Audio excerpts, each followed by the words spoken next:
Catastrophe.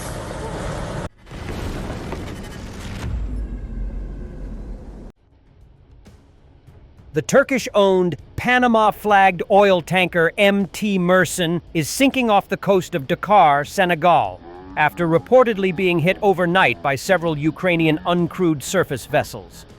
As per reports, the tanker is linked to Russia's Shadow Fleet, marking what would be the third Ukraine-attributed strike on a Russia-connected vessel in 1 week. The incident follows Ukraine's November 28th Sea Baby drone attacks on the Kairos and Virat in international waters off Turkey's Black Sea coast. A Ukrainian security service source told the Kiev L'Independent the drones disabled both tankers, which could have carried nearly $70 million worth of oil. The strikes hit 28 to 35 nautical miles off Turkey's Kocaeli province, far beyond Ukraine's earlier operational envelope. The Kairos ignited, forcing Turkish Coast Guards to evacuate 25 crew. The Virat sustained damage but stayed afloat. Military researcher Chris0_Wiki noted on X that impacts to the stern indicated an intent to cripple propulsion, not sink the ships, likely to avoid backlash from partners. Both tankers appear in the Open Sanctions database for sanctions evasion schemes. The Virat was sanctioned by the United States in January 2025, then by the EU, Switzerland, the United Kingdom, and Canada. The Kairos was sanctioned by the EU in July 2025. Bloomberg reported the Kairos had just delivered Urals crude to India, while the Virat had been mostly idle since its blacklisting. Observers had earlier warned that the scale of the Russia-Ukraine war could inevitably spill into surrounding regions. That spillover is now visible at sea. Ukraine's Sea Baby platform has become central to Kyiv's maritime campaign. Naval drones are now a crucial component of the Ukrainian Navy and the primary strike weapon at sea, said Serhiy Kuzan of the Ukrainian Security and Cooperation Center. According to the Associated Press, Ukraine unveiled an upgraded Sea Baby in October with 1,500-kilometer range, a roughly 2,000-kilogram payload, and AL-enabled targeting. The tanker attacks preceded a Ukrainian drone strike on the Caspian Pipeline Consortium terminal in Novorossiysk, halting loading operations. The facility has been attacked 3 times in recent months. The strikes on both transport ships and loading hubs indicate a coordinated effort to squeeze Russia's top revenue stream. The International Energy Agency reported Russia earned $13.1 billion from crude and oil products in October, a year-on-year drop of $2.3 billion. Reuters reported Russia's oil and gas revenue is expected to plunge 35% in November to 520 billion rubles, $6.59 billion, part of a broader decline linked to cheaper crude and a stronger ruble. And this is new onboard footage of the Kairos crew evacuating after it was struck by Ukrainian naval drones. The tanker is part of Russia's Shadow Fleet, bypassing sanctions. Ukraine is expanding its long-range campaign against Russia's war economy, with a new strategy focused on striking the Shadow Fleet oil tankers that keep Moscow's revenue flowing.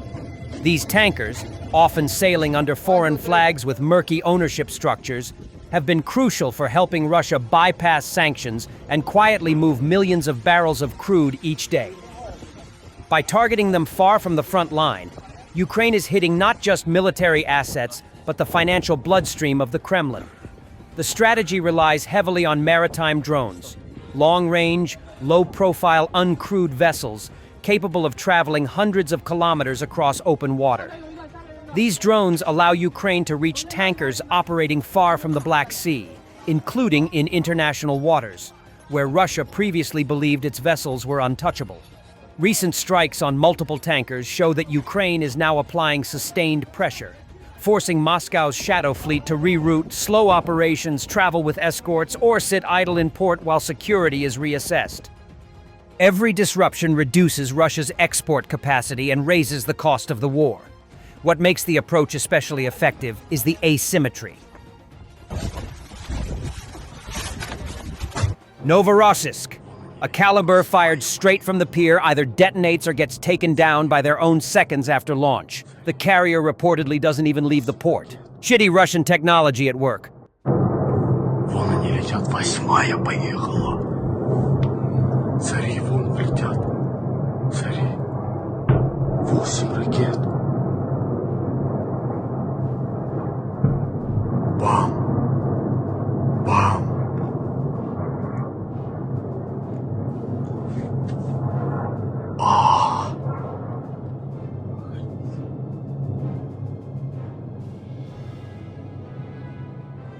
А куда они? Они в одно место просто бахнули.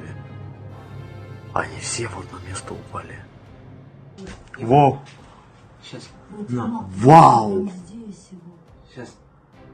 Взрыв будет. Готовься.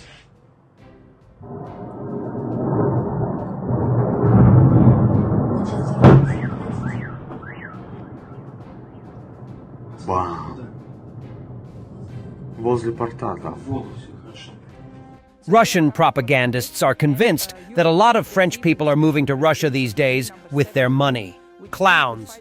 So they are coming to us today, and Europeans, there's even a special presidential decree number 702, which simplified the relocation procedure from unfriendly countries. France is in first place. The largest number of French families are arriving in Russia today with their own money, receiving nothing. But just be more careful there. If you happen to see a rather unpleasant big-nosed man with his elderly wife, don't let them inside. All right, agreed. Russia's largest oil producer, Rosneft, reported a 70% year-on-year drop in net profit in the first 3 quarters of the year, according to its IFRS financial statements published Friday. The company earned $3.6 billion in January to September 2025, down from 926 billion rubles, $11.9 billion over the same period last year. Revenue fell 18% to $80.8 billion, while EBITDA, earnings before interest, taxes, depreciation, and amortization, dropped 29% to $21 billion. Profit declines accelerated over the course of 2025, with the first quarter generating $2.2 billion, the second $952 million, and the third only $411.6 million, marking an 80% fall compared with July-September 2024. Factors behind the decline include weak Russian oil prices, a widening discount of Russian crude versus international benchmarks, new sanctions on the tanker fleet, and partly the strengthening ruble, said Natalia Milchakova, lead analyst at Freedom Finance Global. Analysts at Alpha Bank noted that Rosneft's latest report omitted cash flow data including operating cash inflows, investment and financial outflows, and changes in cash and cash equivalents. This data had been partially disclosed in previous quarterly reports. For the first half of 2025, the company generated $11.8 billion in operating cash flow, almost entirely spent on capital investments, $9.8 billion, and financial obligations, such as loans, $1.7 billion, leaving only $283 million added to cash reserves. CEO Igor Sechin, in a statement, linked the results to a deteriorating macroeconomic environment, including lower prices amid rising oil supply. He also cited additional pressures from above-inflation increases in natural monopoly tariffs, higher spending on anti-terror security, the central bank's high key interest rate, and ruble appreciation since the start of the year.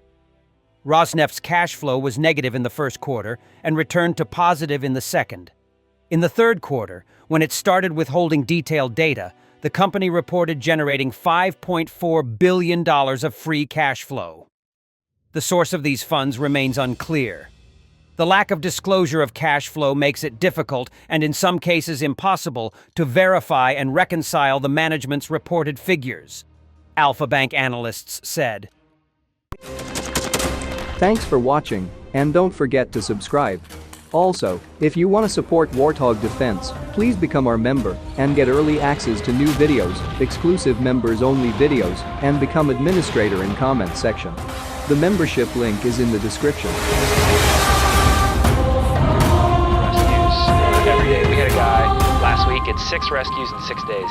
You know, he's doing the job every day.